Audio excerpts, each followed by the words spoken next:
Hello दोस्तों, मेरा नाम है ग्लोरी और आज की इस वीडियो में हम आप लोगों को बताने वाले हैं maths class 10 chapter number 5 exercise 5 के क्वेश्चन नंबर 20 to 26। तो चलिए बिना किसी देरी के इस वीडियो को शुरू करते हैं। क्वेश्चन नंबर 20 में क्या है आपके पास, find the 8th term from the end of the AP, जो कि आपको दिया हुआ है 17, 13 एंड देन 184।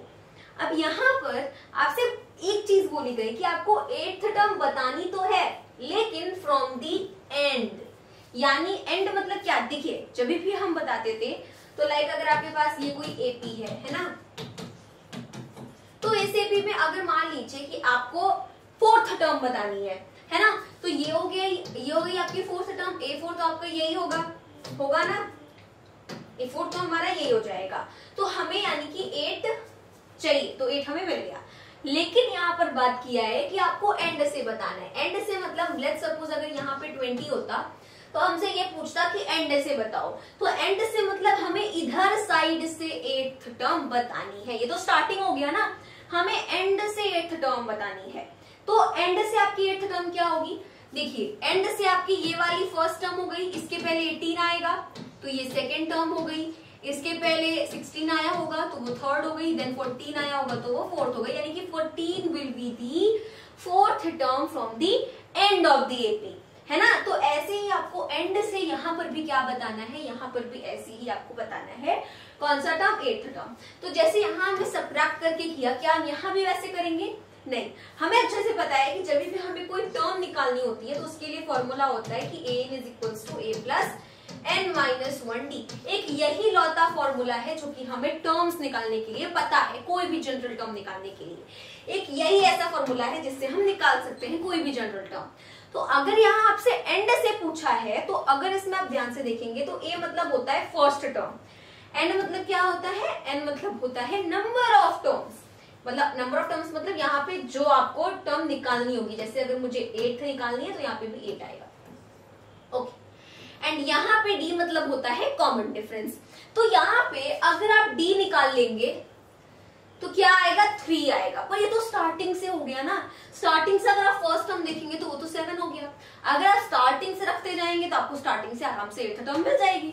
लेकिन हमसे तो एंड से पूछा है भैया, तो जब एंड से पूछेगा तो हम क्या करेंगे, एंड वाले से ही देखना शुरू करेंगे, मतलब कि एंड वाले को तब वहां पर हम फर्स्ट मान लेंगे। अब इस केस में जैसे अभी अगर आप कॉमन डिफरेंस निकालते हैं सीधा सीधा जैसे दिया है तो आपका आएगा 3, पर जब आप इसको उल्टा देखेंगे ना तब आपका कॉमन डिफरेंस आएगा -3, ठीक है।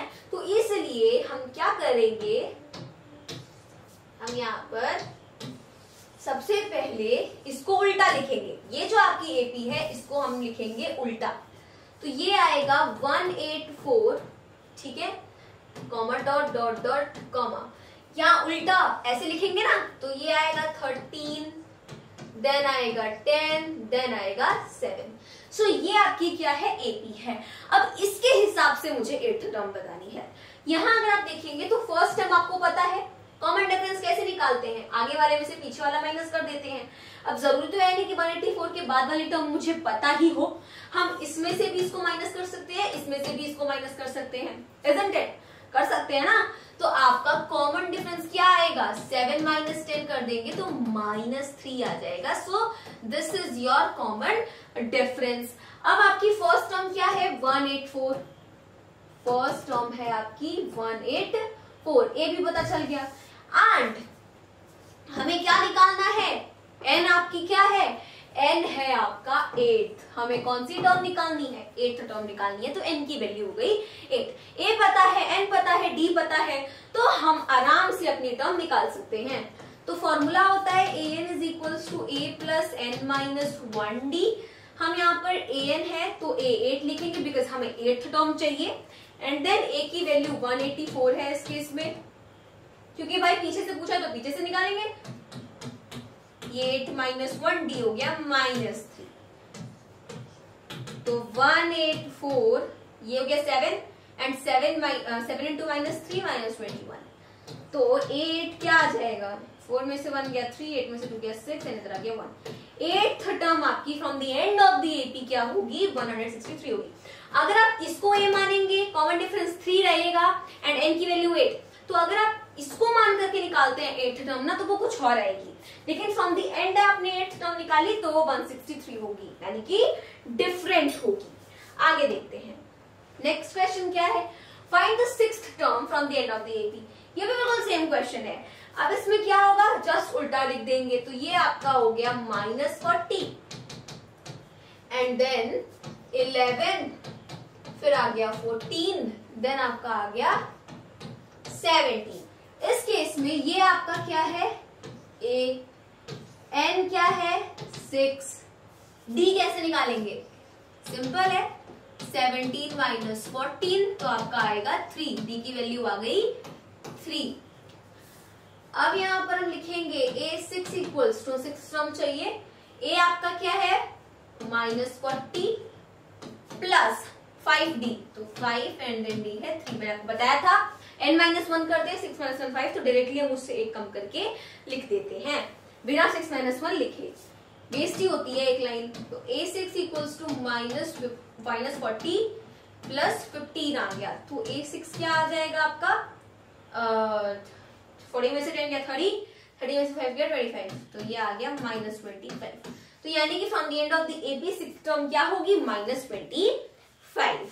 आगे देखिए next question, is 184 a term of the AP this. अब यहां पर कह रहा है कि क्या 184 इस एपी का कोई टर्म हो सकता है, तो इसके लिए क्या करना पड़ेगा, an मतलब यहाँ पर क्या होता है, n मतलब टर्म, तो हम क्या करेंगे कि an को ही सपोज कर लेंगे, मतलब 184 को ही सपोज कर लेंगे अपना an। अधिकतर ऐसा ही होता है, लास्ट वाली टर्म है an, है ना। अगर हमें निकालना है कि कितनी टर्म्स आएंगी, तो that will be also an। अगर हमें निकालना है कि ये कोई टर्म होगी कि नहीं, तो वो भी an ही माना जाएगा। तो हम यहां पर लिखेंगे लेट 184 नहीं, लेट an बी 184। उस हिसाब से यहाँ पर an equal to a plus n-1d, an की वैल्यू आ गई 184 इक्वल टू, अगर n जो है आपका, n कोई नेचुरल नंबर आ जाता है, n अगर कोई नेचुरल नंबर आ जाता है तो हम ये कह देंगे कि हाँ इसकी क्या है, ये एपी है। क्यों, इसका एक टर्म है। अगर नेगेटिव आता है तो क्यों नहीं कहेंगे, क्योंकि नेगेटिव पॉसिबल थोड़ी हो सकता है, लाइक आपकी वो टर्म की जो वैल्यू है वो नेगेटिव हो सकती है, लेकिन स्टार्टिंग तो हम 1 से करते हैं ना, दिस इज फर्स्ट टर्म, तो नेगेटिव टर्म कैसे आ सकता है, तो अगर नेगेटिव आएगा या फिर होल नंबर्स में 0 आ जाता है तो फिर हम नहीं कहेंगे कि 184 इसका टर्म है, बट नेचुरल नंबर आएगा तो हम जरूर कह सकते हैं। तो यहाँ पर देखिए 184 है, a की वैल्यू 3 आ गई, प्लस n ही हमें निकालना है, d क्या होगा 7 - 3 4, तो 184 minus 3 equal to n-1 upon 4, 4 इधर ले आए हम, तो n-1 क्या होगा, 184 में से 3 जाएगा, सो 181 अपॉन 4, n-1 इक्वल टू देखिए 4 4 16 बचा 2। अगर हम यहाँ पे देखेंगे तो n is equals to 181/4 plus 1। अब देखिए 181 प्लस 4/4, तो n की वैल्यू क्या आ गई 185/4। 185/4, 185 इज नॉट डिविजिबल बाय 4, है ना। 4 से 185 डिविजिबल नहीं है, डिवाइड करेंगे तो डेसिमल्स में आएगा, हमें सिर्फ नेचुरल नंबर चाहिए। सो जस्ट बिकॉज ये एक फ्रैक्शन आ चुकी है तो हम ये नहीं कह सकते, n की वैल्यू क्या आई, नेचुरल नंबर नहीं आई ना, फ्रैक्शन आई, तो इसलिए क्या होगा, हम यहाँ पे क्या लिखेंगे, since this value of n is not possible, therefore 184 is not a term of the given AP, ठीक है, क्योंकि ये इनकी वैल्यू पॉसिबल ही नहीं है, इसलिए हम नहीं कहेंगे कि 184 इस एपी का कोई भी टर्म हो सकता है।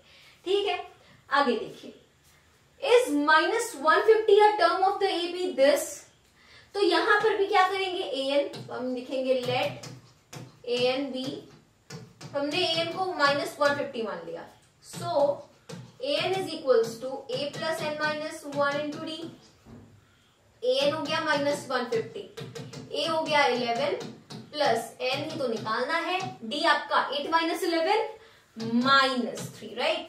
तो -150 -11 ये इधर आएगा, -3 इक्वल टू n - 1। यहाँ पे ये क्या हो गया, n - 1 इक्वल्स टू -150 - 11 क्या हो गया, -161 अपॉन -3, माइनस से माइनस कैंसिल आउट हो गया। तो n की वैल्यू क्या आई, 161/3 प्लस 1। सो यहां से n आ जाएगा 161 प्लस 3/3। सो n की वैल्यू आएगी 164/3, 6 + 1 7, 7 + 4 11। सो यहां पर भी 3 से ये 164 इज नॉट डिविजिबल। तो हम क्या लिखेंगे, since this value of n is not possible, therefore -150 cannot be a term of the given AP। आगे के क्वेश्चंस हम देखेंगे अपनी नेक्स्ट वीडियो में। तब तक के लिए सभी दोस्तों को मेरी तरफ से जय हिंद, जय भारत।